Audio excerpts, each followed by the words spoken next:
कक्षा 10वीं की स्टूडेंट क्या बात है सर, क्या बात है सर, क्या बात, ये बात है। द्विवार्षिक परीक्षा जो आपकी दूसरी परीक्षा होनी है 17 जून से, वो आपके लिए लेकर आ चुका हूँ। विषय आपकी हिंदी है। विषय आपकी हिंदी है। रोल नंबर आप पेपर पर स्वयं लिखेंगे। सेट आपका 401 है। कक्षा 10वीं द्विवार्षिक परीक्षा 2024 और 25 का ये रियल पेपर है। टोटल आपके 23 क्वेश्चन रहेंगे। आते हैं पहले क्वेश्चन पर। पहला क्वेश्चन है, सही विकल्प चुनकर लिखिए या चयन करके लिखिए। पहला क्वेश्चन है, नवीन उपमानों का प्रयोग किस काव्य की प्रमुख विशेषता रही है? इसका राइट आंसर प्रयोगवाद। ठीक। दूसरा क्वेश्चन है, गोपियों ने अपने वाक चतुर के आधार पर किसको परास्त किया? ज्ञानी उदय को। इसका राइट आंसर है। तीसरा क्वेश्चन ये आपका, लय तुक यति गति मात्रा एवं चरण से युक्त रचना को क्या कहते हैं? ठीक। लय तुक यति गति मात्रा चरण से रचना क्या कहते हैं? छंद कहते हैं। इसका राइट आंसर है। चौथा क्वेश्चन है, हर 15 दिन में कंपनी के काम से कस्बे में कौन गुजरते थे? नेताजी गुजरते थे, कैप्टन गुजरते थे, हालदार साहब या पुलिस वाले? तो इसका राइट आंसर हालदार साहब। ठीक। चौथे के बाद पांचवा क्वेश्चन है, किस समास में दोनों पद प्रधान होते हैं? अव्ययीभाव समास में, बहुब्रीहि समास में, कर्मधारय समास में या द्वंद्व समास में? इसका राइट आंसर द्वंद्व समास है। इसका राइट आंसर द्वंद्व समास है। छठवां क्वेश्चन है आपका, भोलानाथ का असल नाम क्या था? तारकेश्वरनाथ। इसका राइट आंसर है बी नंबर। अब आते हैं अगले क्वेश्चन है। अगला क्वेश्चन है, दूसरा प्रश्न है, रिक्त स्थानों की पूर्ति कीजिए। राम लक्ष्मण परशुराम संवाद रामचरितमानस के डॉट डॉट से लिया गया है। इसका राइट आंसर बालकांड से लिया गया है। दूसरा क्वेश्चन है, अभिनय तत्व की प्रधानता काव्य में होती है? दृश्य काव्य में अभिनय तत्व की प्रधानता होती है। तीसरा क्वेश्चन है, छंद के प्रत्येक चरण में 16-16 मात्राएं होती हैं। देखो, दोहा में होती है, चौपाई में। तो इसका राइट आंसर होगा चौपाई। इसका राइट आंसर है चौपाई में 16-16 मात्राएं होती हैं। तीसरे के बाद चौथा क्वेश्चन है, लखनऊ को नवाबों का शहर कहा जाता है? इसका राइट आंसर शहर है। पांचवा क्वेश्चन है, दो निकटतम स्वरों के मेल से जो परिवर्तन होता है उसे क्या कहते हैं? उसे स्वर संधि कहते हैं। स्वर संधि कहते हैं। छठवां क्वेश्चन है, कांटाओं में बर्फ से ढके पहाड़ की तरह चमकते थे, चांदी की तरह चमकते थे। इसका राइट आंसर चांदी है। ये बच्चों, अगर चैनल पर नए हो तो सब्सक्राइब कर लेना, क्योंकि मैं इंपॉर्टेंट क्वेश्चन डालता रहता हूँ और ऐसे ही पेपर डालता रहता हूँ, स्टडी से अपडेट लाता रहता हूँ, तो सब्सक्राइब तो कर ही लेना। तीसरा क्वेश्चन है आपका, निम्नलिखित कथनों से समक्ष सत्य असत्य लिखिए। तीसरे का पहला है, बादल निराला का प्रिय विषय है? असत्य ये। दूसरा क्वेश्चन है, जहाँ अलौकिक आश्चर्य का भाव उत्पन्न हो वहाँ अद्भुत रस होता है? ये सत्य है। हाँ, अलौकिक आश्चर्य का भाव उत्पन्न हो वहाँ अद्भुत रस होता है।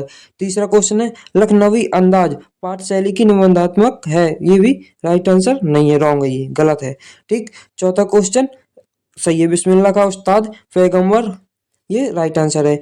गागर में सागर भरना का अर्थ है थोड़ी में अधिक कहना, ये भी राइट आंसर है। ठीक, ये भी सत्य है। छठवां क्वेश्चन है, अज्ञे ने हिरोशिमा कविता लिखी थी? ये भी सत्य है, हाँ लिखी थी उन्होंने। ठीक। तीसरे क्वेश्चन के बाद आते हैं चौथे क्वेश्चन पर। चौथा क्वेश्चन आपका ये रहा। चौथे के देखेंगे, अब जोड़ियां मिलाएंगे, सही जोड़ी मिलान करना है।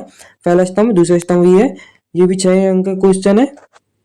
ये भी पहला क्वेश्चन, भोली आत्मकथा। दूसरा क्वेश्चन है, अप्रस्तुत कथन से प्रस्तुत कबूत। तीसरा क्वेश्चन है, काशी में मरण। चौथा क्वेश्चन है, हिंदी की प्राध्यापिका कौन थी? ठीक। चौथे के बाद पांचवा है, वाच्य के प्रकार। छठवां है, पहाड़। ठीक। अब मिलान करते हैं, अब इनकी जोड़ियां मिलान करते हैं। पहला, भोली आत्मकथा। भोली आत्मकथा का है आत्मकथ। इसका राइट आंसर 4 नंबर। प्रस्तुत कथन से प्रस्तुत कबोध होता है? देखो, इसका राइट आंसर 6 नंबर, अनुक्ति अलंकार। तीसरा है, काशी में मरण। इसका राइट आंसर काशी में मरण मंगल। मंगल, अगर काशी में मरोगे तो मंगल ही होगा।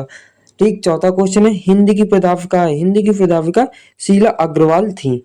चौथे के बाद पांचवा क्वेश्चन है, वाच्य के प्रकार होते हैं? ये 3 प्रकार के होते हैं। अब देखो, एक ही बचा है, पहाड़, ये लगा दो गंतोक में। ठीक। अब आते हैं अगले क्वेश्चन पर। अगला क्वेश्चन आपका पांचवा ये है, निम्नलिखित प्रश्नों के एक वाक्य में उत्तर लिखना है इनको। ठीक। पहला क्वेश्चन है, फसल कविता में हमें उपभोक्ता संस्कृति के दौर में किस संस्कृति से निकट ले जाती है? ठीक। तो इसको ग्रामीण, इसका राइट आंसर है। दूसरा क्वेश्चन है, रमणीयता प्रतिपादक शब्द काव्यम यह परिभाषा किस विद्वान ने दी थी? तीसरा क्वेश्चन है, नेताजी की मूर्ति पर बच्चों ने कौन सा चश्मा लगा दिया था? चौथा क्वेश्चन है, शिवाजी शेर थे वाक्य में निहित शब्द शक्ति का नाम लिया गया। पांचवा क्वेश्चन है, मैया कौन से अनाज को अमान्य कर रही थी? ठीक। पांचवे के बाद छठवां क्वेश्चन है, छठवां है, धर्म चक्र को घुमाने पर पीछे कौन सी मान्यता थी? धर्म चक्र को घुमाने पर कौन सी मान्यता थी? ठीक है, इनके आंसर चाहिए तुम कमेंट में बता देना, जाके टेलीग्राम चैनल को ज्वाइन भी कर लो। मैं इनके आंसर अभी प्रोवाइड कराता हूँ तुमको। वीडियो जब तक अंत तक जरूर देखना, मैं अंत में इनके आंसर प्रोवाइड करा दूंगा। ठीक, एक बात भी आपको मैं बताऊंगा इंपॉर्टेंट, इसलिए अंत तक वीडियो जरूर देखना। ठीक, छठवां क्वेश्चन है, रीतिकाल की दो विशेषताएं लिखिए। इसका अथवा ये है, प्रगतिवादी काव्य के दो कवियों के नाम और एक एक रचना सहित लिखना। ये 2 अंक के क्वेश्चन यहाँ से शुरू हो जाते हैं। सातवां क्वेश्चन है, सूर्यकांत त्रिपाठी निराला और इसका अथवा ये है, जयशंकर प्रसाद। काव्यगत विशेषताएं इनकी लिखनी है, 2 रचनाएं और भाववाच इनके लिख देने हैं, 2 ही याद करनी है दोनों की। जैसे सूर्यकांत त्रिपाठी, जयशंकर प्रसाद, दोनों में से एक बनता है, दोनों 2 रचनाएं लिख दो और भाववाच लिख दो, दोनों में से एक की। ठीक, आठवां क्वेश्चन है, लक्ष्मण के अनुसार वीर योद्धा की कोई 2 विशेषताएं लिखिए। इसका तो ये है, कवि नागार्जुन के अनुसार फसल क्या है, इसका लिखना है आंसर। 9वां, फागुन में ऐसा क्या होता है जो बाकी ऋतुओं में नहीं होता। इसका तो ये, मर्यादा न लय के माध्यम से कौन सी मर्यादा न रहने की बात की जा रही है। ठीक, 9वें के बाद आते हैं 10वें क्वेश्चन पर। 10वां क्वेश्चन है, ये अलंकार की परिभाषा लिखना है, अतिशयोक्ति अलंकार की। इसका तो ये है, अद्भुत रस का स्थायी भाव, एक एक उदाहरण लिखना है, ये भी 2 अंक की क्वेश्चन है। 11वां, दोहा छंद के लक्षण और उदाहरण सहित लिखना है। 11वें क्वेश्चन का अथवा कौन सा है, 11वें क्वेश्चन का अथवा देखते हैं, कोई 2 महाकाव्य के नाम और उनकी रचनाओं के नाम लिखना है। 12वां क्वेश्चन, कहानी के 6 तत्वों के नाम। 12वां क्वेश्चन, कहानी के 6 तत्वों के नाम और इसका अथवा यह है, उपन्यास सम्राट किसे कहा जाता है, उनके 2 उपन्यास नाम लिखिए। ठीक, 12वें के बाद 13वां क्वेश्चन ये आपका, स्वयं प्रकाश अथवा यशपाल सहित विशेषताएं लिखनी है। 2 बिंदु हैं, जैसे रचनाएं और भाषा शैली, इनकी लिखनी है। 13वें के बाद 14वां क्वेश्चन है, बाल गोविंद भगत को कबीर का श्रद्धा किन किन रूपों में प्रकट हुई है। ठीक, इसका अथवा ये है, शहनाई की दुनिया में डुमराव को क्यों याद किया गया है। 15वां क्वेश्चन, हवलदार साहब कौन सी बात पर भावुक होते थे। इसका अथवा ये है, 15वें का, नवाब साहब द्वारा खीरा खाने की तैयारी को अपने शब्द में लिखिए।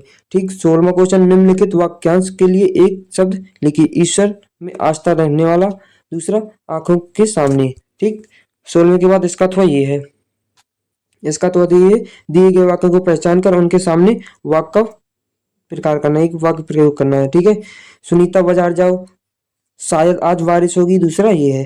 ठीक है, इस आते हैं 17वें पर।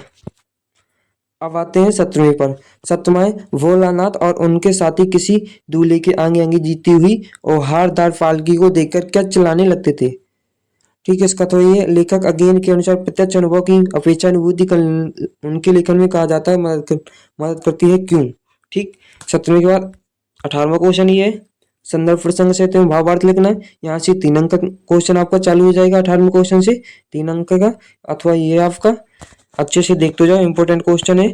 तुम्हारी ये तदंतर मुस्कान, इसका अथवा है। 19वां, निम्नलिखित गद्यांश की संदर्भ प्रसंग सहित व्याख्या लिखिए। 3 अंक के क्वेश्चन है ये भी अच्छे से देखते जाओ। इनके आंसर चाहिए हो तो कमेंट में बता देना, और टेलीग्राम चैनल को ज्वाइन कर लेना, मैं डिस्क्रिप्शन में लिंक भी दे दूंगा, तो वहां पर आपको आंसर सेट पीडीएफ मिल जाएगी। ठीक, 20वां क्वेश्चन आपका ये रहा। 20वां, अगरबत्ती विक्रय हेतु एक आकर्षक सार गर्भित विज्ञापन बनाना है। आपको 3 अंक के क्वेश्चन है। इसका अथवा ये है, वार्षिक परीक्षा समीप, इस विषय पर शिक्षक एवं छात्र के मध्य संवाद लिखना है। ठीक है, 21वां क्वेश्चन, निम्नलिखित अपठित काव्यांश अथवा गद्यांश को पढ़कर पूछे गए प्रश्नों के उत्तर लिखिए। पग पग शोर मचाने से मन में संकल्प नहीं जगता। ठीक, ये आपका क्वेश्चन है, इसका आंसर आपको यहीं से ढूंढ लेना है। ठीक, इसका अथवा ये है, विद्यार्थी जीवन में आपको इन्हीं से आंसर ढूंढ लेना है। ये आपकी क्वेश्चन है, वो पहला, दूसरा, तीसरा, चौथा। अब आते हैं 22वें क्वेश्चन पर। 22वां क्वेश्चन है, स्थानांतरण प्रमाण पत्र करने के लिए विद्यालय के प्रचार को आवेदन पत्र लिखिए, अथवा वाद विवाद प्रतियोगिता के प्रथम आने पर मित्र को एक बधाई पत्र लिखना है आपको।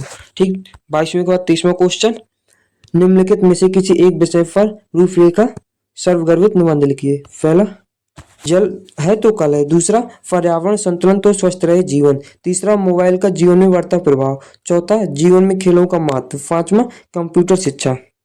ये इंपॉर्टेंट क्वेश्चन है बच्चों, ये रियल पेपर नहीं है, ऐसे ही आपको बेवकूफ बनाया जा रहा है। अगर रियल पेपर आएगा तो मेरे चैनल को सब्सक्राइब कर लेना, मैं आपको प्रोवाइड करा दूंगा। ठीक, ऑल द बेस्ट ऑफ, जय हिंद।